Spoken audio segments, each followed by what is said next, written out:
My name is Amanda. I'm 32 years old. Most people who know me would describe me as calm, composed, and practical. I don't scream. I don't cause scenes. But that night, sitting at my parents' dining table, with a glass of stale wine and a plate of overcooked ham, I understood what it meant to be silently furious. The room was warm, full of clinking cutlery and forced holiday cheer, but my mind was somewhere else, stuck on the bank transfer I had made exactly 3 months earlier. I had cleared $60,000 of family debt, the loan that was hanging over their heads, threatening to take away the house. I had drained nearly all my savings to make that happen. And it wasn't just the money, it was what it represented: loyalty, family, sacrifice. I looked across the table at my younger brother Caleb, lounging back in his seat like a guest of honor, not a man recently bailed out of financial ruin. He laughed at something my dad said, carefree. That's when I asked, as casually as I could, "So, was the 60 grand enough to keep your credit clean?" Caleb blinked, tilted his head. "What loan?" he asked. My mother dropped her spoon. My father shifted in his chair. The air changed. It thickened. I looked at them all. No one said anything. Not even a fake smile or nervous laugh. My brother went back to sipping his drink. My mom reached for the wine like it was an oxygen mask. I didn't respond. I didn't raise my voice. I just stared at my brother like I had never really seen him before. Then, I picked up my napkin, folded it neatly, and stood up. "I'm going to head out early," I said. "Thanks for dinner." Nobody stopped me. Nobody asked why. 3 days later, there was a knock at the door. But before we get there, let me tell you everything that led to that moment. Because it didn't start with $60,000. It started much earlier. I grew up in a town so small, it didn't even have a proper grocery store. Just a gas station that doubled as a bait shop and a diner that never changed the menu. My parents, Linda and Richard, were the kind of people who believed hard work was its own reward, which really meant you worked and no one rewarded you.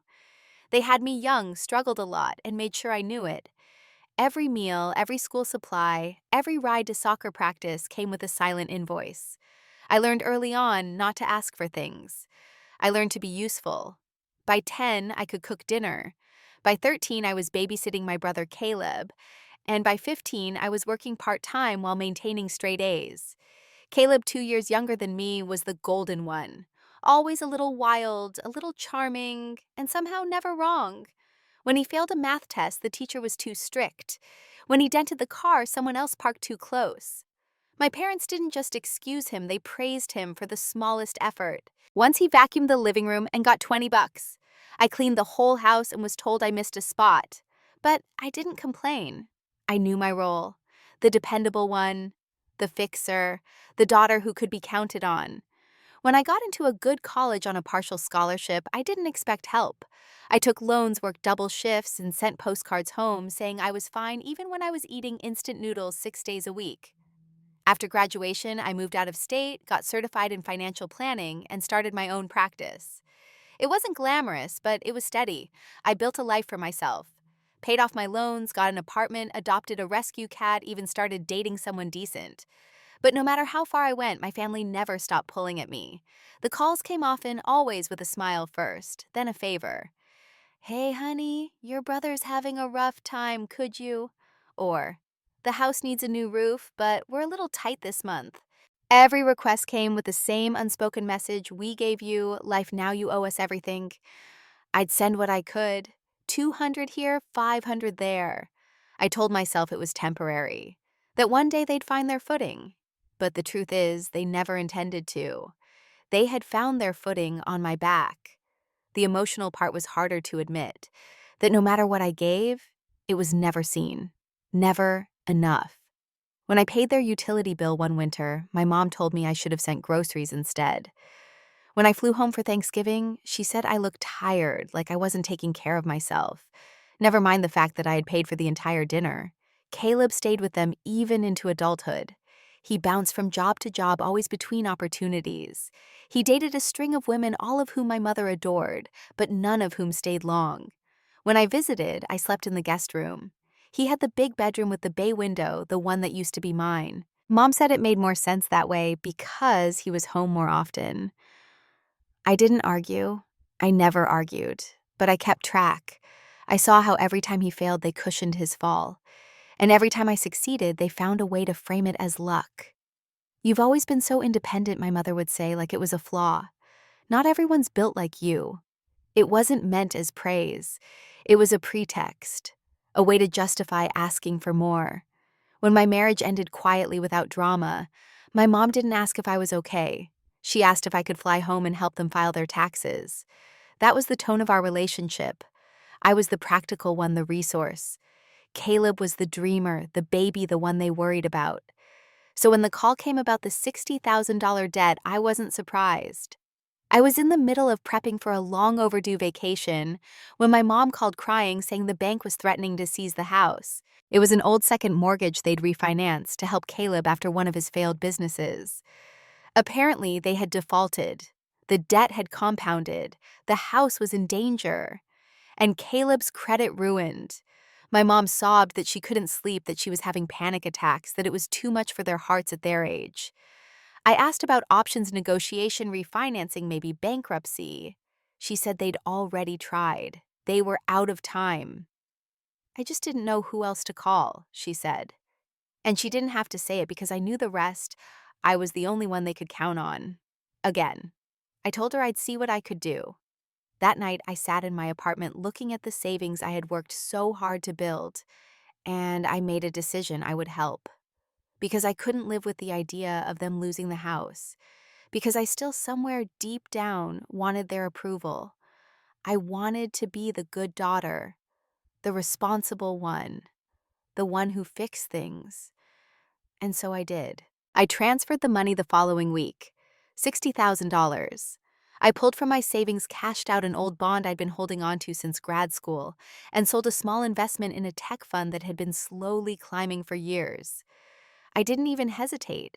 I called the bank directly, made the payment through the account my father had always used, and got a confirmation email that the debt had been cleared. The house was safe.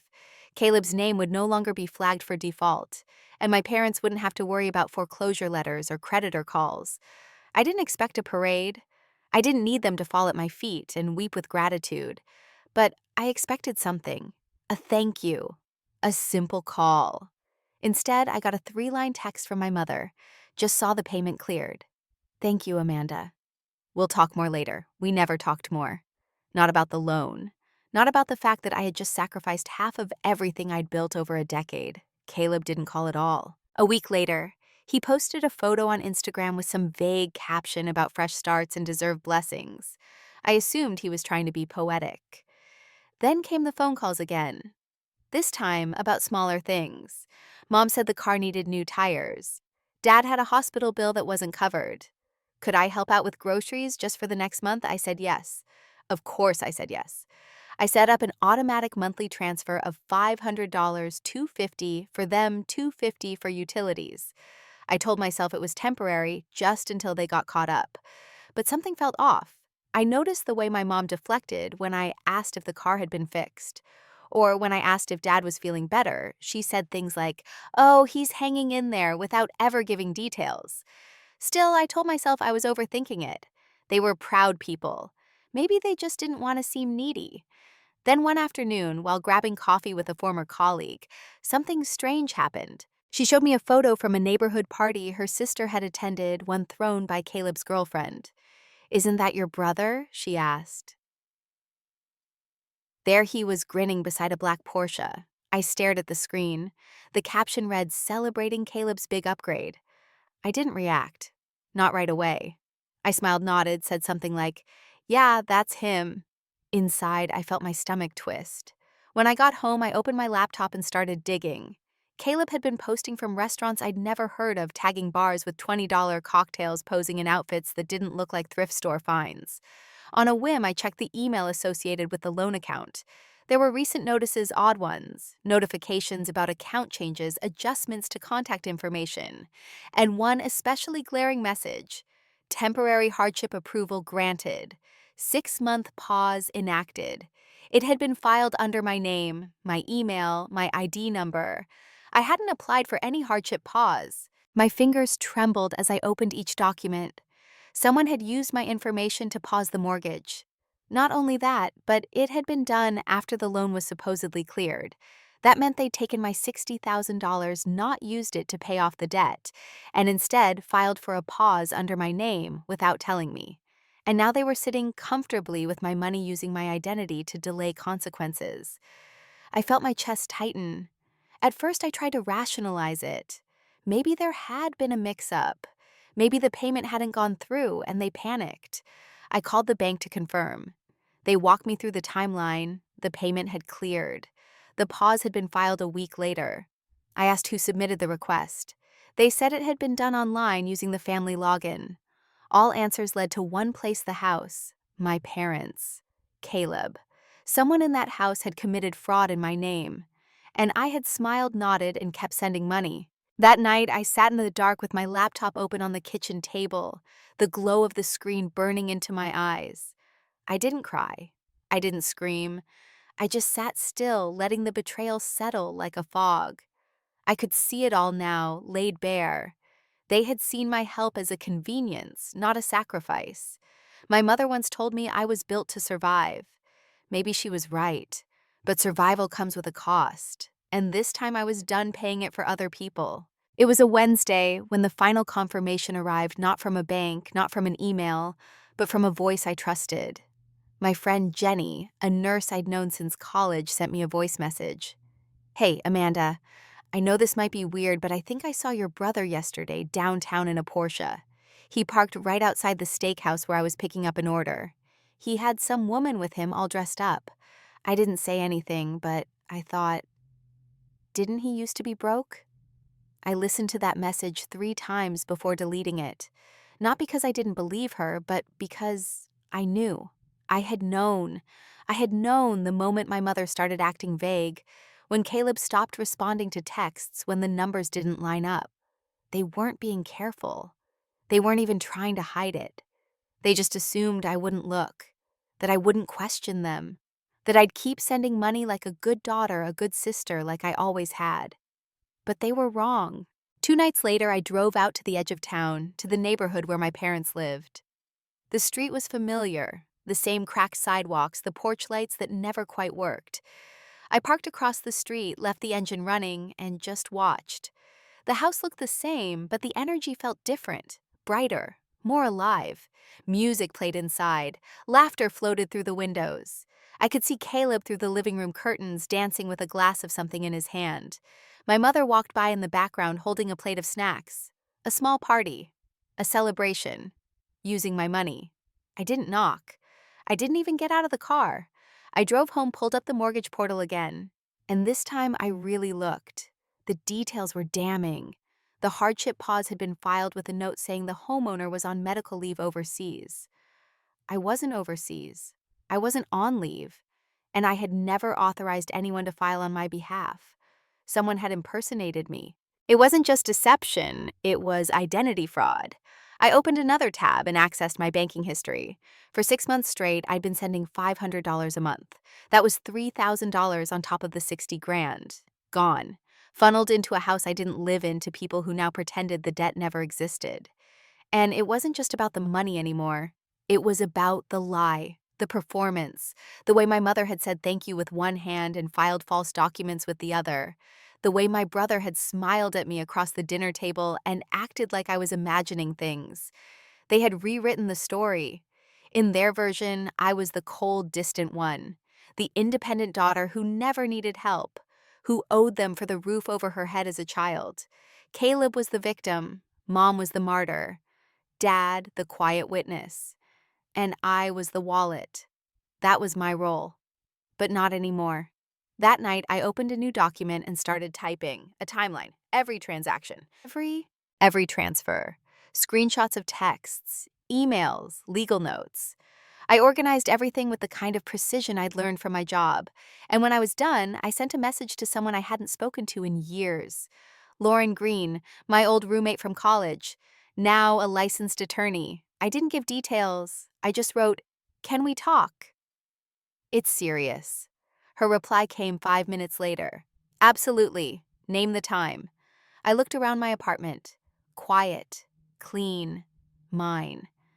No one had ever paid for it but me. No one had ever helped. And that was okay, because now I wasn't asking for help. I was building a case, and this time I was going to make sure they heard me loud and clear. I flew home the next weekend under the pretense of visiting for Caleb's birthday. It wasn't a lie, technically, though. I had no intention of celebrating anything. The flight was short, the drive from the airport even shorter. I parked 2 houses down from my parents, walked up with a bottle of wine in one hand and my phone already recording in the other. Not for drama, just documentation. I didn't trust my memory anymore. The house looked the same. The door creaked the same way it had when I was 16 sneaking in after curfew. My mother answered it wearing a bright smile like a politician. "Amanda, honey." "You made it," she said, hugging me lightly. Her perfume smelled like vanilla and baked guilt. Inside, everything was spotless. Too spotless, like they had something to prove.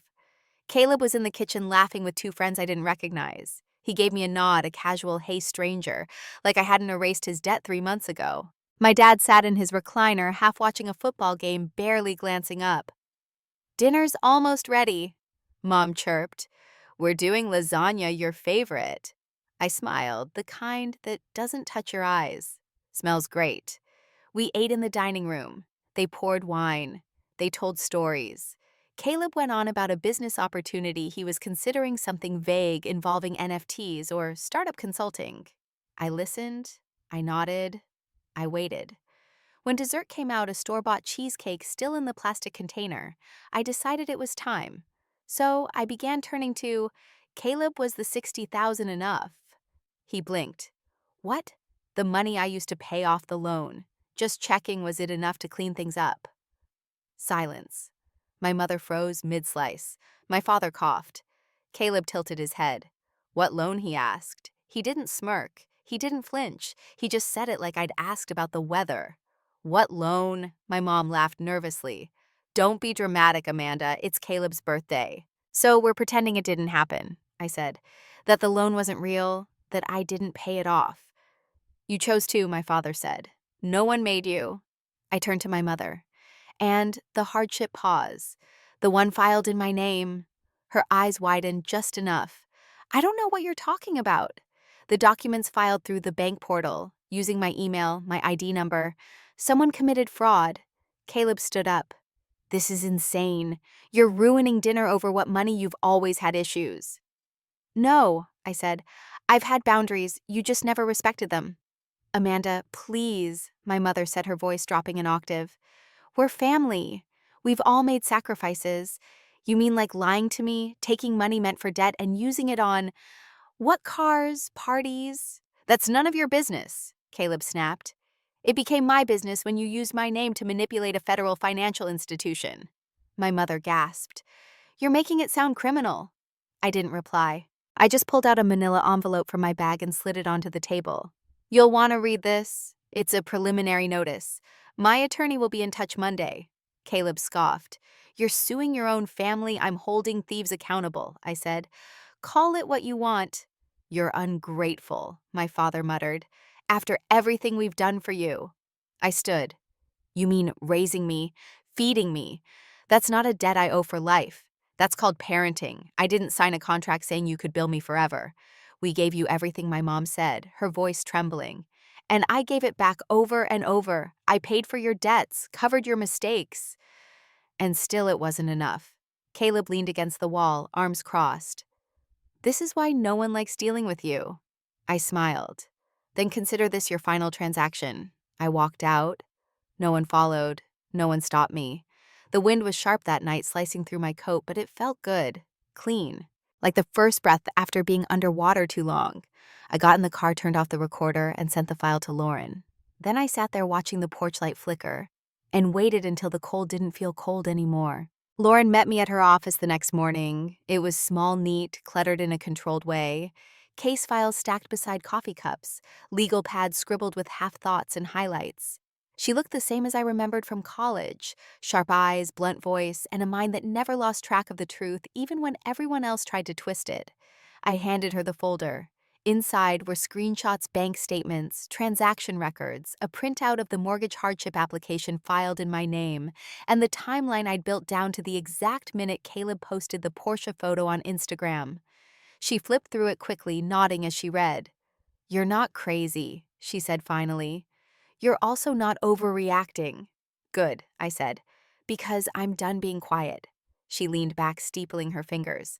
"So let's break this down. First, the $60,000 transfer. It was made voluntarily, yes, but it was explicitly to pay off the family's debt, not to buy luxury cars or throw parties. Did you put that in writing?" In a text to my mother, I said, "Just sent the full payment, please. Use this to clear the mortgage." Lauren nodded. "That helps. And the monthly transfers afterward, labeled for utilities and groceries. Also in writing." "Yes. Email and text. Excellent. Now the hardship pause. You're saying it was submitted online using your identity?" "Correct. The bank verified the account login came from their IP address, and the email used was mine." "Did you report the identity fraud? I wanted to talk to you first." "We'll file that this week." She flipped another page. "You've got a strong civil case for restitution and damages, possibly even a criminal case depending on how hard we want to push. I want them to stop pretending they did nothing wrong. I want the narrative back. Then we do this properly. We start with a formal demand letter itemizing the total debt owed, including the fraudulent use of your identity, the financial losses, and emotional distress. If they don't respond, we move to civil court. If they lie, we bring in the fraud angle. Will I win? Lauren gave me a look. With this evidence, unless they settle, yes. But even if you don't get a penny, the public record will show what they did. That matters too. I exhaled, a slow, deliberate breath. Then let's do it. We spent the next 4 hours assembling everything into a comprehensive case. Lauren dictated the demand letter as I typed. It felt clinical at first, terms like unjust enrichment, fraudulent misrepresentation, and intentional infliction of emotional distress. But the more I wrote, the more I felt something shift inside me. Not anger, not grief, just clarity. This wasn't revenge. It was reclamation of my time, my story, my place in the world they'd written me out of. The letter was sent by courier the next day. Caleb signed for it himself. I knew because I paid extra for the receipt. 3 days later, my mother called. I let it go to voicemail. She left a message, her voice tight with tears. "Amanda, please. This isn't necessary. We're family. Whatever's happened, we can fix it. Just call me back." I didn't. The following Monday, Lauren's office received a response not from them directly, but from a lawyer, a small-time family attorney from town. Their letter was full of deflection. They claimed the money was a gift, that I had no written contract, that the hardship pause was a misunderstanding, that Caleb didn't even know about the mortgage details. Lauren smirked when she read it. "They're scared," she said. "That's good. Let's make them terrified." We filed the initial court claim 2 weeks later. The paperwork named all three, Caleb, Linda, and Richard, as defendants. We included fraud, breach of oral contract, and restitution. We also added a preliminary injunction to prevent them from liquidating any assets. Lauren advised me to stay quiet on social media, to say nothing that could be used against me. But I didn't need to post. Word got out anyway. In a small-town court, filings are public. Whispers move faster than facts. I got texts from cousins I hadn't spoken to in years. Some said they were sorry. Some asked what happened. A few said they always suspected something wasn't right. I didn't respond, because none of them were there when I was wiring money at midnight, eating toast for dinner while Caleb drove a Porsche. None of them knew what it felt like to be erased from your own generosity. But soon everyone would. The court date was set for April, 2 months away. Plenty of time to prepare. Plenty of time for them to spin their story.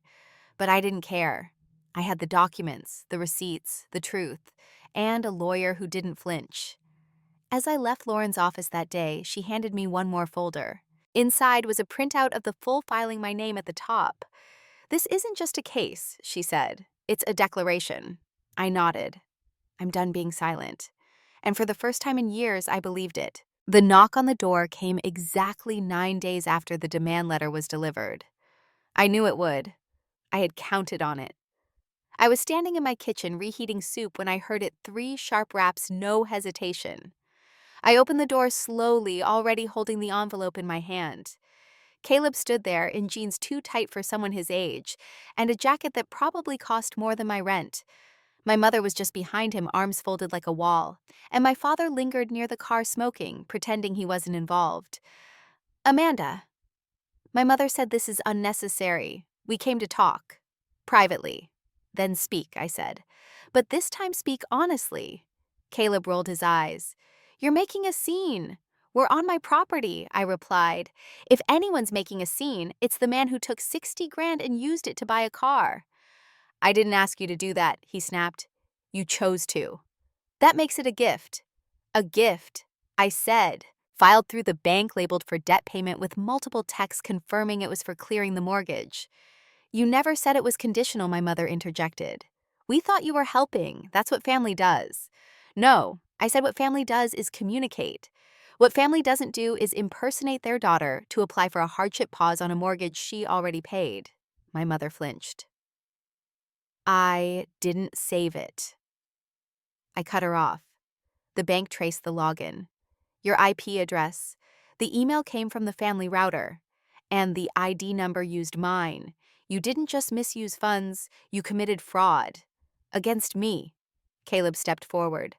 Look, maybe things got mixed up, but you seriously want to drag us through court? Embarrass. Everyone, I don't want anything, I said. But I will get what's mine. If that means court, then so be it. My mother's voice changed. Softer. Honey, we're your parents. We raised you. And I paid you back, I said. With money. With silence. With years of pretending that being your daughter wasn't a lifetime invoice. I'm done paying. You're going to destroy this family over money, she said. No, I said. You already did. I'm just documenting it. I handed her a second envelope. This one's from my attorney. A formal update. Since you've now retained counsel, all communication goes through them. Caleb didn't take the envelope. He stared at me like he didn't recognize the person standing in front of him. Maybe he didn't. Maybe they all thought I'd just keep taking it, keep nodding, keep wiring money, keep pretending none of it mattered. But it mattered. And now they knew it. My mother turned, walked back to the car, and got in without another word. Caleb hesitated for a second longer, then scoffed. You always thought you were better than us. I looked him straight in the eye. No. I just never expected less of myself. He didn't respond, just walked away. I closed the door, locked it, and leaned against it. The house was silent, peaceful, the kind of silence that doesn't suffocate, it frees. Later that night, Lauren called to say she'd received confirmation of their legal acknowledgement. That meant they were taking it seriously. That meant the game had changed. I poured a glass of wine, sat on the couch, and opened my laptop.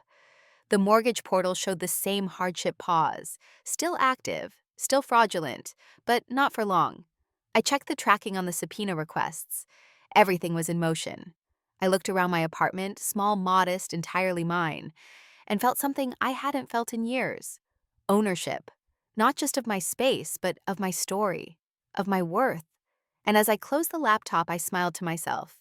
Because the next chapter wasn't about them, it was about me, taking it all back, one documented fact at a time. The courtroom was smaller than I expected, more intimate, almost sterile. Pale walls, dull carpet rows of hardwood benches that creaked with every movement. It didn't feel like a place for justice. It felt like a waiting room for consequences. I wore a navy blue suit, simple makeup, hair pulled back. Not because I was trying to impress anyone, but because I wanted no distractions. This wasn't about looking emotional. It was about being clear. Across the aisle sat Caleb, flanked by our parents and their attorney, a man who looked like he'd stepped out of a procedural drama knockoff. He adjusted his tie twice before the judge entered, already sweating. Lauren sat beside me, calm and unreadable, tapping her pen once on the table before sliding a folder forward. The judge, a woman in her 60s with gray hair tied in a bun and glasses low on her nose, called the room to order and asked for opening statements. Their lawyer stood first. Your Honor, he began, this case hinges on interpretation. Yes, Miss Bennett. He gestured toward me, transferred funds to her family, but with no formal agreement, no contract, no signatures. It was by all legal standards a gift. Generosity.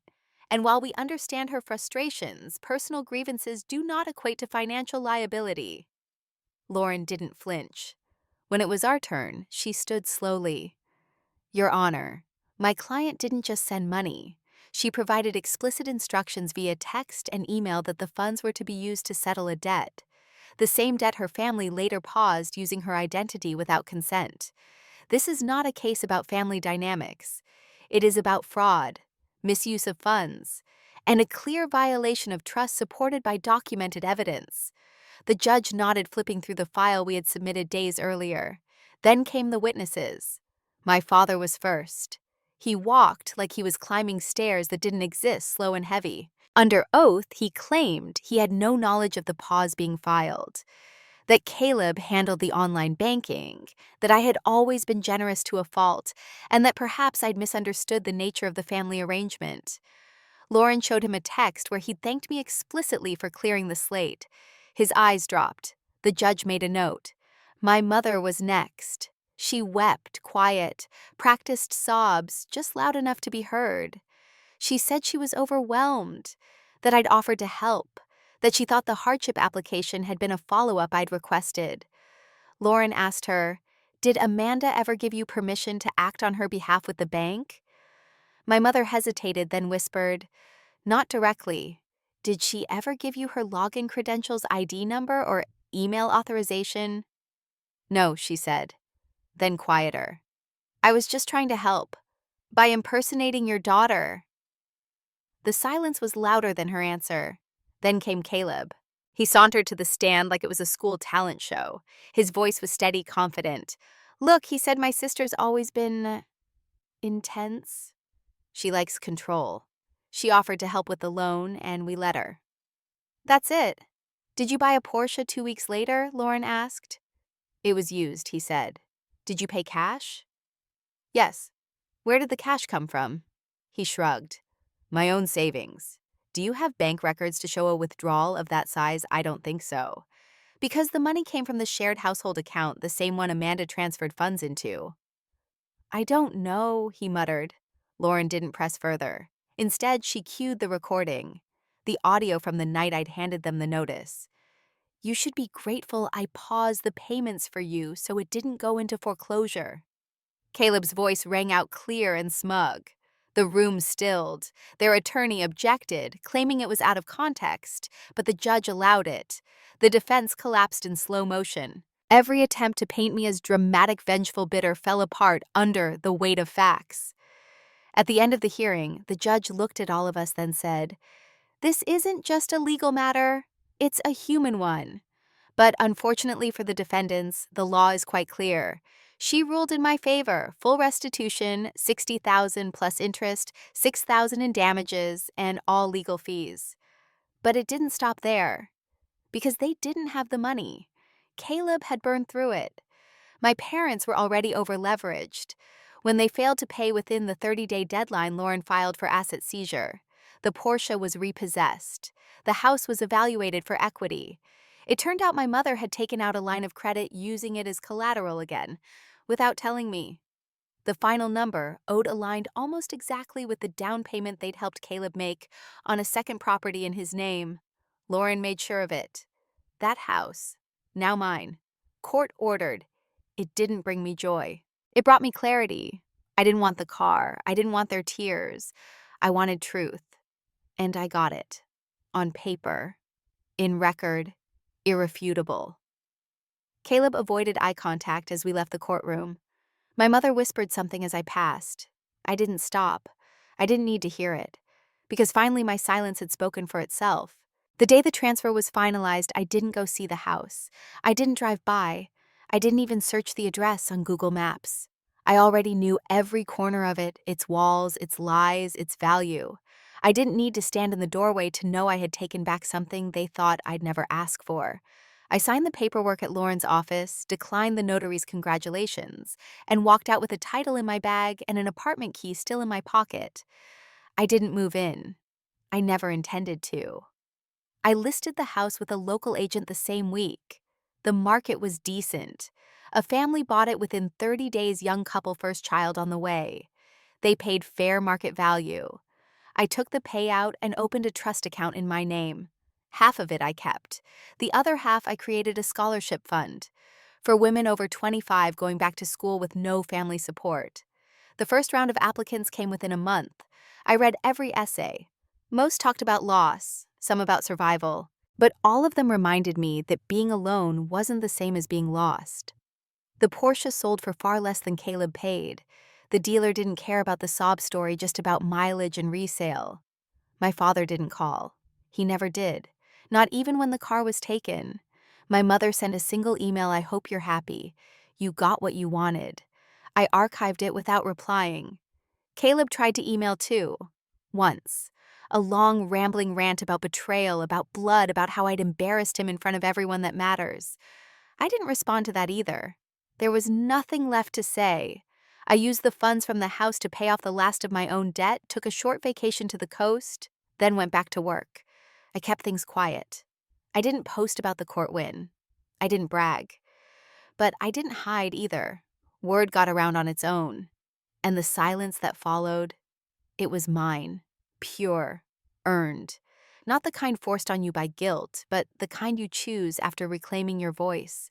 I slept easier. Ate slower. Learned to let things be. And the best part, I stopped needing their validation. Completely. Because once you stop feeding a story that says you're never enough, you realize you were always more than they deserved. Some people think cutting off family is an act of rage, that it's loud, violent, fueled by bitterness. But the truth? It's quiet. It's deliberate. It's the kind of silence that wraps itself around you like a blanket on a cold day, not to isolate but to protect. I didn't block their numbers, I just stopped answering. I didn't write a final message. I didn't post a warning or a goodbye. I simply stopped showing up to play the role they wrote for me. That was the real rebellion. Months passed. I didn't hear from Caleb again. My mother sent a Christmas card blank inside, except for the words, "You made your choice. She was right. I had, and I'd make it again. Not because I hated them, but because I loved myself more." One afternoon, I sat in the small garden outside my apartment, watching the wind pull at the leaves. My phone buzzed. A message from Lauren's scholarship recipient accepted into her program. "Full ride covered. She says thank you." I smiled, closed my eyes. Let that feeling settle. That something good had come from all of it. That maybe, just maybe, the past didn't have to keep defining me. I still saw a therapist once a month. Still unpacked pieces of myself I didn't even know had been boxed up. Still caught myself flinching at compliments like I was waiting for the catch. But I was healing. Not perfectly, not quickly, but honestly. One night over dinner, a friend asked if I missed them, my family. I thought about it. About the way my mother used to braid my hair when I was small. About how my father once carried me inside during a thunderstorm. About Caleb and I building blanket forts before we knew how cruel life could be. "No," I said. "I miss who I thought they were." And that was the difference. Because I didn't want them back. I wanted peace. And now, finally, I had it. There's a myth we're told, especially as women, that to be good, we must forgive everything. That love means endurance. That family means forever. But sometimes family is the first place you learn how to disappear. And healing means choosing to be seen again. Not by them, by yourself. So did I go too far or not far enough? Some might say I should have forgiven, moved on quietly, let it go. But they weren't there. They didn't see what I gave, what I lost, what I had to rebuild. Forgiveness is personal. And for me, it looks like boundaries, like silence, like sleeping through the night without wondering who's lying to me.